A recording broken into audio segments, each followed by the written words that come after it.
Hi నమస్తే అందరికీ welcome to our channel Vallika Sagar. ఈ వీడియోలో మీ బిడ్డ చర్మాన్ని మృదువుగా, హైడ్రేటింగ్గా మరియు ర్యాషెస్ రహితంగా ఉంచి ఈ వేసవికి అవసరమైన టాప్ 5 బేబీ సబ్బులు మీకోసమే.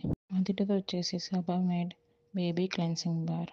మారు మాట లేకుండా చెప్పదగినది. pH 5.5 గల సబమేడ్ బేబీ క్లెన్సింగ్ బార్. ఇది క్లినికల్గా పరీక్ష చేయబడినది. రూపంలో చాలా మృదువుగా ఉంటుంది. సెన్సిటివ్ చర్మం, ఎజిమా బాధితులకు చాలా ఉపయోగపడుతుంది. దీని యొక్క ఇంగ్రీడియంట్స్ వచ్చేసి wheat germ oil, panthenol, vitamin E. USP వచ్చేసి డెర్మటాలజీగా రికమెండ్ చేయబడినది.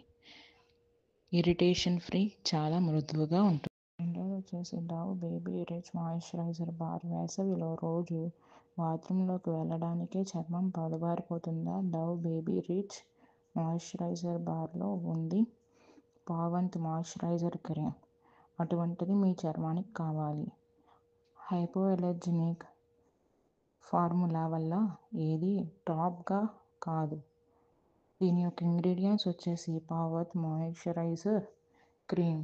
యూఎస్పి చెమటలు, వేసవి వేడి బాధితుల వల్ల వచ్చే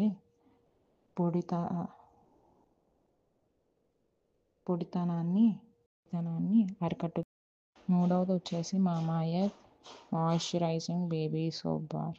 ప్రతి పదార్థం 100% టాక్సిన్స్ ఫ్రీ, డెర్మటాలజీగా టెస్ట్ చేయబడినది. సెన్సిటివ్ లేదా డ్రై చర్మం ఉన్న పిల్లలకు ఇదే సబ్బు. ఈ ingredients goat milk, shea butter, oat milk. అలాగే యూఎస్పి వచ్చేసి సర్టిఫైడ్ టాక్సిన్స్ ఫ్రీ, చర్మాన్ని లోతుగా సహజంగా పెరిగిన తేమ ఇస్తుంది. దీని యొక్క ఇంగ్రీడియంట్స్ వచ్చేసి కొబ్బరి ఆయిల్, టర్మరిక్, నీమ్, గ్లైసరీస్, అలాగే శాండిల్వుడ్. దీని యొక్క యూఎస్పి వచ్చేసి 100% న్యాచురల్, హ్యాండ్ క్రాఫ్టెడ్. వేసవి వేడి వల్ల వచ్చే చర్మ ర్యాషెస్ను తగ్గిస్తుంది. ఐదవది వచ్చేసి forest essentials Dashapushpadi baby soap bar. ఆయుర్వేద గురువులు సెంచరీస్గా వాడిన చల్లని ఔషధ శక్తులు మీ పిల్లల చర్మం శాంతికి.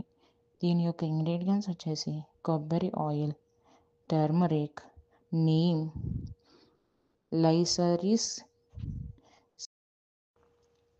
అలోవెరా, నీమ్, కొబ్బరి ఆయిల్, షియా బటర్ వంటి సహజ పదార్థాలు సబ్బులు చర్మాన్ని శాంతంగా, తేలికగా ఉంచుతాయి. పిల్లల కోసం సబ్బు ఎంచుకునేటప్పుడు పారాబెన్స్, సల్ఫేట్స్, అరోమా ఫ్రీ సబ్బులను ఎంచుకోవాలి. pH బ్యాలెన్స్ వచ్చేసి 5.5 వరకు ఉండాలి. మీకు కనుక ఈ వీడియో ఉపయోగకరంగా అనిపించినట్టయితే లైక్ చేయండి. అలాగే కామెంట్ బాక్స్లో కామెంట్ చెప్పండి ఎలా అనిపించింది ఏంటి అనేది. అలాగే సబ్స్క్రైబ్ చేసుకోండి.